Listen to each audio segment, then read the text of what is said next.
cet homme-là avait tellement volé, menti, trahi, blessé de gens, qu'il ne pouvait plus compter ses ennemis sur les 10 doigts de ses mains.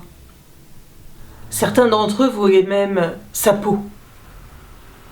Son pire ennemi, il le connaissait bien, c'était un homme riche et puissant. Il avait engagé des gens pour le retrouver. Et lui, il savait très bien qu'il ne faisait pas le poids face à eux. Et il savait très bien qu'il ne pourrait pas leur échapper encore bien longtemps. En désespoir de cause, il s'était retourné vers la magie noire. Il était allé consulter une sorcière de bonne renommée, une vieille d'entre les vieilles. Arrivé dans son antre sombre et nauséabond, c'est derrière un rideau de fumée qu'il l'a découverte. À chaque pincée d'ingrédients qu'elle plongeait dans son bouillon, la fumée montait. Et à chaque fumée, son visage changeait. Elle passait de la petite fille au corbeau, du corbeau au serpent, du serpent à la vieille sorcière qu'elle était.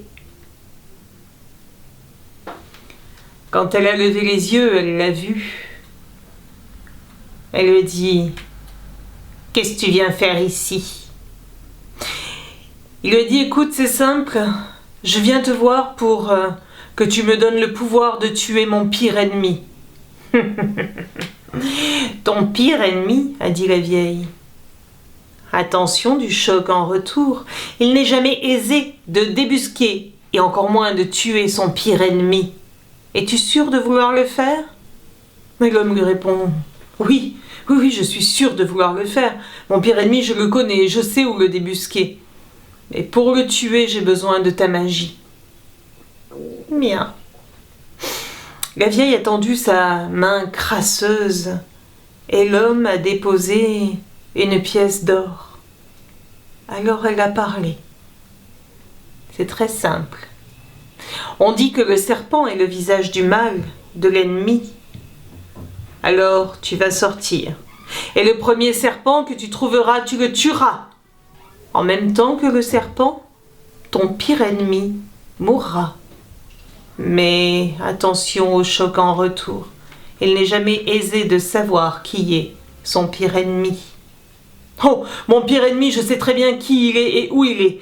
Alors maintenant, je vais tuer le serpent. Il a remercié, il est sorti, et il s'est empressé à coups de bâton dans les fourrés de chercher le premier serpent qu'il trouverait. Il en a trouvé un, de belle taille et vif.